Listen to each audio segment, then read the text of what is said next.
यह भारत का वो कुंड है जहां भगवान परशुराम ने अपनी मां की हत्या करने के बाद अपने हाथ से चिपकी हुई कुल्हाड़ी से मुक्ति पाई थी।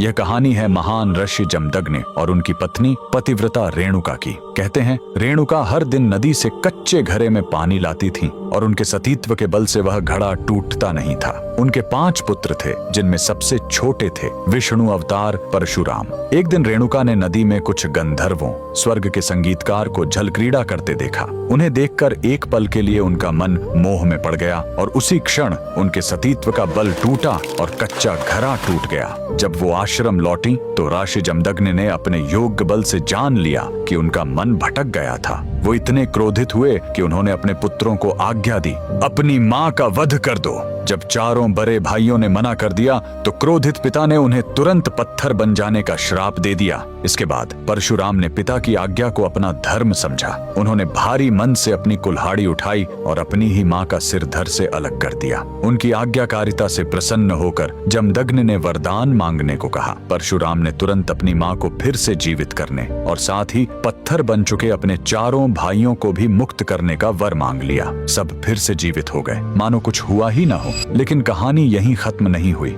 मातृ हत्या का पाप उस कुल्हाड़ी पर एक दाग की तरह चिपक गया और वो उनके हाथ से अलग ही नहीं हो रही थी। उस पाप से मुक्ति पाने के लिए वह दर दर भटकते रहे, लेकिन कोई भी तीर्थ उस कुल्हाड़ी को छुड़ा नहीं सका। अंत में वह पहुंचे पूर्वी हिमालय की लोहित नदी के किनारे और जैसे ही उन्होंने इस कुंड के जल को छुआ, चमत्कार हुआ। कुल्हाड़ी अपने आप उनके हाथ से छूट गई। यही पवित्र स्थान आज अरुणाचल प्रदेश में परशुराम कुंड के नाम से जाना जाता है। आज भी हर साल मकर संक्रांति पर हजारों श्रद्धालु यहाँ इस विश्वास के साथ डुबकी लगाने आते हैं कि यह कुंड उनके सारे पापों को धो डालता है, ठीक वैसे ही जैसे इसने स्वयं भगवान परशुराम को पाप मुक्त किया था।